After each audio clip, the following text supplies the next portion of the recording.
Chapter 26. Martin Eden did not go out to hunt for a job in the morning. It was late afternoon before he came out of his delirium and gazed with aching eyes about the room. Mary, one of the tribe of Silva, 8 years old, keeping watch, raised a screech at sight of his returning consciousness.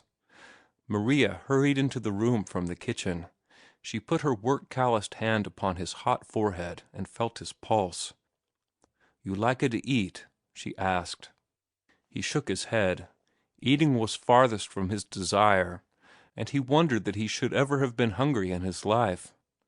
"I'm sick, Maria," he said weakly. "What is it? Do you know?" "Grip," she answered. 2 or 3 days you alla da right. Better you no eat now. Bimeby plenty can eat. Tomorrow can eat maybe." Martin was not used to sickness, and when Maria and her little girl left him, he essayed to get up and dress. By a supreme exertion of will, with rearing brain and eyes that ached so that he could not keep them open, he managed to get out of bed, only to be left stranded by his senses upon the table. Half an hour later he managed to regain the bed, where he was content to lie with closed eyes and analyze his various pains and weaknesses. Maria came in several times to change the cold cloths on his forehead. Otherwise she left him in peace, too wise to vex him with chatter. This moved him to gratitude, and he murmured to himself, "Maria, you getta da milka ranch all righta, all right." Then he remembered his long-buried past of yesterday. It seemed like a lifetime since he had received that letter from the Transcontinental, a lifetime since it was all over and done with and a new page turned. He had shot his bolt, and shot it hard, and now he was down on his back. If he hadn't starved himself, he wouldn't have been caught by La Grippe. He had been run down, and he had not had the strength to throw off the germ of disease which had invaded his system. This was what resulted. "What does it profit a man to write a whole library and lose his own life?" he demanded aloud. "This is no place for me. No more literature in mine. Me for the counting house and ledger, the monthly salary, and the little home with Ruth." 2 days later, having eaten an egg and 2 slices of toast and drunk a cup of tea, he asked for his mail, but found his eyes still hurt too much to permit him to read. "You read for me, Maria," he said. "Never mind the big long letters. Throw them under the table. Read me the small letters." "No can," was the answer. "Teresa, she go to school. She can." So Teresa Silva, aged 9, opened his letters and read them to him. He listened absently to a long dun from the typewriter people, his mind busy with ways and means of finding a job. Suddenly he was shocked back to himself. "We offer you $40 for all serial rights in your story," Teresa slowly spelled out, "provided you allow us to make the alteration suggested." "What magazine is that?" Martin shouted. "Here, give it to me." He could see to read now, and he was aware of the pain of the action. It was the White Mouse that was offering him $40, and the story was The Whirlpool, another of his early horror stories.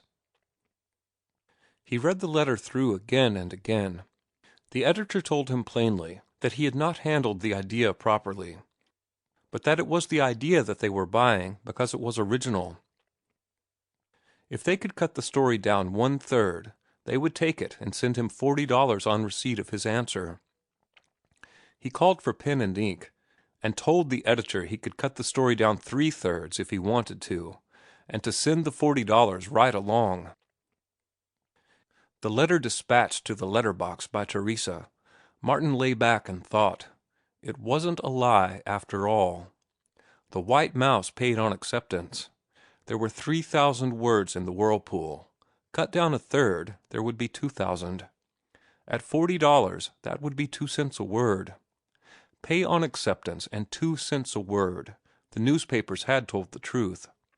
And he had thought The White Mouse a third-rater. It was evident that he did not know the magazines. He had deemed the Transcontinental a first-rater, and it paid a cent for 10 words.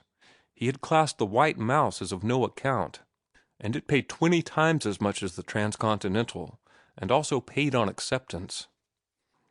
Well, there was one thing certain. When he got well, he would not go out looking for a job. There were more stories in his head as good as the whirlpool, and at $40 apiece he could earn far more than any job or position. Just when he thought the battle lost, it was won. He had proved for his career. The way was clear. Beginning with the White Mouse, he would add magazine after magazine to his growing list of patrons. Hack work could be put aside. For that matter, it had been wasted time, for it had not brought him $1. He would devote himself to work, good work, and he would pour out the best that was in him. He wished Ruth was there to share in his joy, and when he went over the letters lying on his bed, he found one from her. It was sweetly reproachful, wondering what had kept him away for so dreadful a length of time. He reread the letter adoringly, dwelling over her handwriting, loving each stroke of her pen, and in the end kissing her signature. And when he answered, he told her recklessly that he had not been to see her because his best clothes were in pawn. He told her that he had been sick, but was once more nearly well, and that inside 10 days or 2 weeks, as soon as a letter could travel to New York City and return, he would redeem his clothes and be with her. But Ruth did not care to wait 10 days or 2 weeks. Besides, her lover was sick. The next afternoon, accompanied by Arthur, she arrived in the Morse carriage, to the unqualified delight of the Silva tribe, and of all the urchins on the street, and to the consternation of Maria. She boxed the ears of the Silvas who crowded about the visitors on the tiny front porch, and in more than usual atrocious English tried to apologize for her appearance. Sleeves rolled up from soap-flecked arms, and a wet gunny sack around her waist told of the task at which she had been caught. So flustered was she by 2 such grand young people asking for her lodger that she forgot to invite them to sit down in the little parlor. To enter Martin's room, they passed through the kitchen, warm and moist and steamy from the big washing in progress. Maria, in her excitement, jammed the bedroom and bedroom closet doors together, and for 5 minutes, through the partly open door, clouds of steam, smelling of soap suds and dirt, poured into the sick chamber. Ruth succeeded in veering right and left and right again, and in running the narrow passage between table and bed to Martin's side. But Arthur veered too wide, and fetched up with clatter and bang of pots and pans in the corner, where Martin did his cooking. Arthur did not linger long. Ruth occupied the only chair, and having done his duty, he went outside and stood by the gate, the center of 7 marveling Silvas, who watched him as they would have watched a curiosity in a sideshow. All about the carriage were gathered the children from a dozen blocks, waiting and eager for some tragic and terrible denouement. Carriages were seen on their street only for weddings and funerals. Here was neither marriage nor death. Therefore, it was something transcending experience and well worth waiting for. Martin had been wild to see Ruth. He was essentially a love nature, and he possessed more than the average man's need for sympathy. He was starving for sympathy, which, with him, meant intelligent understanding. And he had yet to learn that Ruth's sympathy was largely sentimental and tactful, and that it proceeded from gentleness of nature rather than from understanding of the objects of her sympathy. So it was while Martin held her hand and gladly talked, that her love for him prompted her to press his hand in return, and that her eyes were moist and luminous at sight of his helplessness and of the marks suffering had stamped upon his face. But while he told her of his 2 acceptances, of his despair when he received the one from the Transcontinental, and of the corresponding delight with which he received the one from the White Mouse, she did not follow him. She heard the words he uttered, and understood their literal import, But she was not with him in his despair and his delight. She could not get out of herself. She was not interested in selling stories to magazines. What was important to her was matrimony. She was not aware of it, however, any more than she was aware that her desire that Martin take a position was the instinctive and preparative impulse of motherhood. She would have blushed had she been told as much in plain, set terms, and next she might have grown indignant and asserted that her sole interest lay in the man she loved and her desire for him to make the best of himself.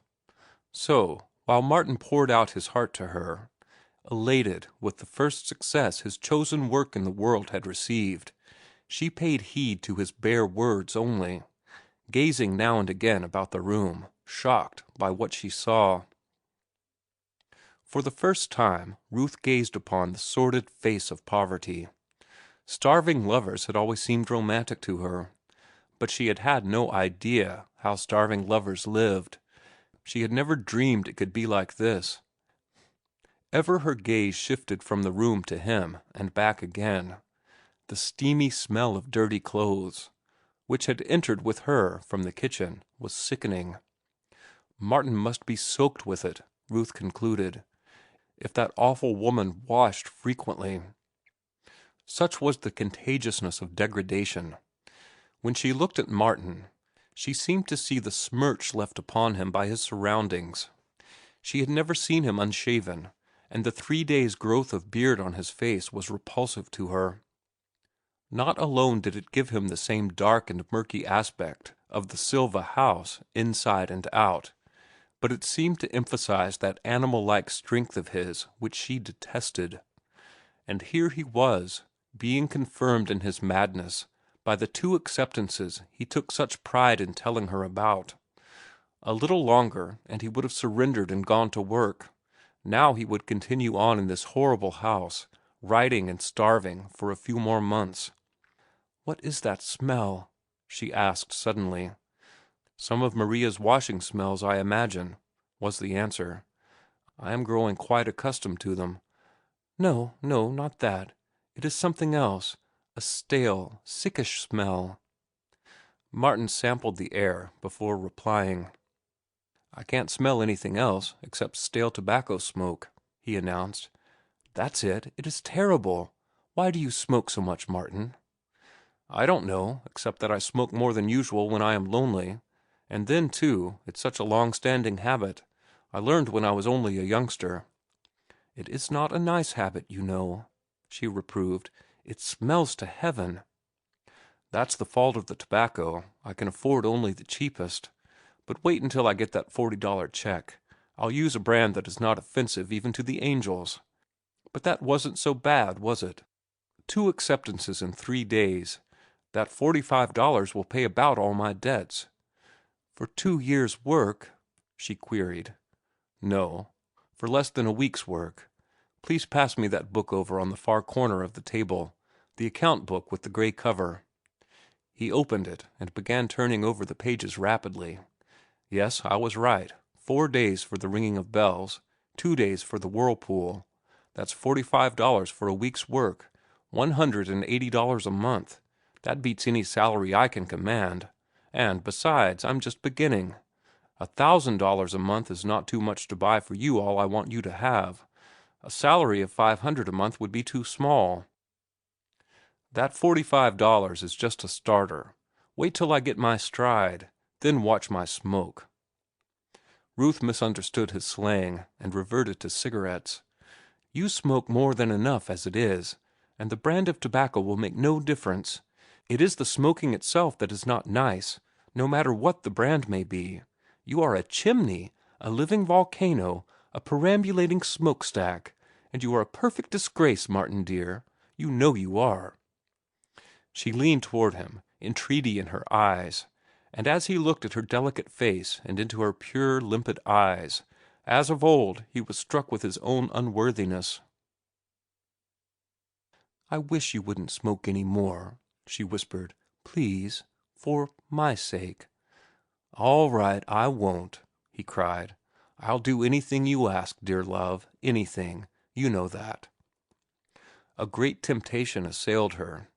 In an insistent way she had caught glimpses of the large, easy-going side of his nature, and she felt sure, if she asked him to cease attempting to write, that he would grant her wish. In the swift instant that elapsed, the words trembled on her lips, but she did not utter them. She was not quite brave enough. She did not quite dare. Instead, she leaned toward him to meet him, and in his arms murmured, "You know, it is really not for my sake, Martin, but for your own. I am sure smoking hurts you, and besides, it is not good to be a slave to anything, to a drug least of all." "I shall always be your slave," he smiled. "In which case I shall begin issuing my commands." She looked at him mischievously, though deep down she was already regretting that she had not preferred her largest request. "I live but to obey, your Majesty." "Well then, my first commandment is, thou shalt not omit to shave every day. Look how you have scratched my cheek." And so it ended in caresses and love laughter. But she had made one point, and she could not expect to make more than one at a time. She felt a woman's pride in that she had made him stop smoking. Another time she would persuade him to take a position, for had he not said he would do anything she asked? She left his side to explore the room, examining the clothesline of notes overhead, learning the mystery of the tackle used for suspending his wheel under the ceiling, and being saddened by the heap of manuscripts under the table, which represented to her just so much wasted time. The oil stove won her admiration, but on investigating the food shelves she found them empty. "Why, you haven't anything to eat, you poor dear," she said with tender compassion. "You must be starving." "I store my food in Maria's safe and in her pantry," he lied. "It keeps better there. No danger of my starving. Look at that." She had come back to his side, and she saw him double his arm at the elbow, the biceps crawling under his shirt sleeve and swelling into a knot of muscle, heavy and hard. The sight repelled her. Sentimentally, she disliked it, but her pulse, her blood, every fiber of her, loved it and yearned for it, and, in the old inexplicable way, she leaned toward him, not away from him. And in the moment that followed, when he crushed her in his arms, the brain of her, concerned with the superficial aspects of life, was in revolt, while the heart of her, the woman of her, concerned with life itself, exulted triumphantly. It was in moments like this that she felt to the uttermost the greatness of her love for Martin, for it was almost a swoon of delight to her to see his strong arms about her, holding her tightly, hurting her with the grip of their fervor. At such moments she found justification for her treason to her standards, for her violation of her own high ideals, and, most of all, for her tacit disobedience to her mother and father. They did not want her to marry this man. It shocked them that she should love him. It shocked her, too, sometimes, when she was apart from him, a cool and reasoning creature. With him, she loved him, in truth, at times of vexed and worried love, but love it was, a love that was stronger than she. "This La Grippe is nothing," he was saying. "It hurts a bit, and gives one a nasty headache, but it doesn't compare with break-bone fever." "Have you had that too?" she queried absently, intent on the heaven-sent justification she was finding in his arms. And so, with absent queries, she led him on, till suddenly his words startled her. He had had the fever in a secret colony of 30 lepers on one of the Hawaiian Islands. "But why did you go there?" she demanded. Such royal carelessness of body seemed criminal. "Because, I don't know," he answered. "I never dreamed of lepers. When I deserted the schooner and landed on the beach, I headed inland for some place of hiding. For 3 days I lived off guavas, ohia apples, and bananas, all of which grew wild in the jungle. On the 4th day I found the trail, a mere foot trail. It led inward, and it led up. It was the way I wanted to go, and it showed signs of recent travel. At one place it ran along the crest of a ridge that was no more than a knife edge. The trail wasn't 3 feet wide on the crest, and on either side the ridge fell away in precipices hundreds of feet deep. One man, with plenty of ammunition, could have held it against 100,000. It was the only way into the hiding place. 3 hours after I found the trail, I was there, in a little mountain valley, a pocket in the midst of lava peaks. The whole place was terraced for taro patches. Fruit trees grew there, and there were 8 or 10 grass huts. But as soon as I saw the inhabitants, I knew what I'd struck. One sight of them was enough. "What did you do?" Ruth demanded breathlessly, listening, like any Desdemona, appalled and fascinated. "Nothing for me to do. Their leader was a kind old fellow, pretty far gone, but he ruled like a king. He had discovered the little valley and founded the settlement, all of which was against the law. But he had guns, plenty of ammunition, and those Kanakas, trained to the shooting of wild cattle and wild pig, were dead shots. No, there wasn't any running away for Martin Eden. He stayed for 3 months." "But how did you escape?" "I'd have been there yet if it hadn't been for a girl there, a half Chinese, quarter white, and quarter Hawaiian. She was a beauty, poor thing, and well educated. Her mother, in Honolulu, was worth 1 million or so. Well, this girl got me away at last. Her mother financed the settlement, you see, so the girl wasn't afraid of being punished for letting me go. But she made me swear first never to reveal the hiding place, and I never have. This is the first time I've even mentioned it. The girl had just the first signs of leprosy. The fingers on her right hand were slightly twisted, and there was a small spot on her arm. That was all. I guess she is dead now." "But weren't you frightened? And weren't you glad to get away without catching that dreadful disease?" "Well," he confessed, "I was a bit shivery at first, but I got used to it. I used to feel sorry for that poor girl, though. That made me forget to be afraid. She was such a beauty, in spirit as well as in appearance, and she was only slightly touched, yet she was doomed to lie there, living the life of a primitive savage and rotting slowly away. Leprosy is far more terrible than you can imagine it." "Poor thing," Ruth murmured softly. "It's a wonder she let you get away." "How do you mean?" Martin asked unwittingly. "Because she must have loved you," Ruth said, still softly. "Candidly now, didn't she?" Martin's sunburn had been bleached by his work in the laundry, and by the indoor life he was living, while the hunger and the sickness had made his face even pale, and across this pallor flowed the slow wave of a blush. He was opening his mouth to speak, but Ruth shut him off. "Never mind, don't answer. It's not necessary." She laughed. But it seemed to him there was something metallic in her laughter, and that the light in her eyes was cold. On the spur of the moment it reminded him of a gale he had once experienced in the North Pacific. And for the moment the apparition of the gale rose before his eyes, a gale at night, with a clear sky and under a full moon, the huge seas glinting coldly in the moonlight.